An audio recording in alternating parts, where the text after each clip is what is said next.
દાહોદ જિલ્લામાં કોંગ્રેસ સમિતિ દ્વારા જિલ્લા કલેક્ટરને આવેદનપત્ર પાઠવવામાં આવ્યું છે, જેમાં વધતી મોંઘવારી, બેરોજગારી, આવશ્યક ચીજવસ્તુઓના ભાવ વધારા અને સામાન્ય જનતાના આર્થિક કષ્ટો અંગે તાત્કાલિક પગલાં ભરવા માટેની માંગ કરાઈ છે। જિલ્લા અને તાલુકા પંચાયતના સભ્યો તેમજ નગરપાલિકા સભ્યો ઉપસ્થિત રહ્યા હતા। દાહોદ શહેર સ્માર્ટ સિટી 5 દિવસે જે પાણીની સમસ્યા છે, જે પાણી નથી મળતું, એની માટે આજે અમે કલેક્ટરશ્રીને આવેદનપત્ર આપવા માટે આવ્યા છે। ખાસ દાહોદ શહેરને પાણી ડેલી મળી શકે એવી અમે કલેક્ટરશ્રીને આજે દાહોદ જિલ્લા કોંગ્રેસ સમિતિ વતી કલેક્ટરશ્રીને આવેદનપત્ર આપવા આવ્યા હતા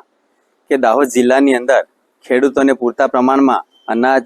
બિયારણ મળતું નથી, ખાતર મળતું નથી, તો એમને યોગ્ય સમયે યોગ્ય ભાવે પૂરતા પ્રમાણમાં એમને ખાતર મળી રહે એની અમે રજૂઆત કરી, આવેદનપત્ર આપ્યું। અને સાથે સાથે જે મોંઘવારી છે, જે ગેસના ભાવ છે, પેટ્રોલ છે, ડીઝલ છે, લોકો મહિના સુધી રાહ જોવે છે પરંતુ ગેસ મળતો નથી, એ મોંઘવારી બાબતમાં પણ અમે કલેક્ટર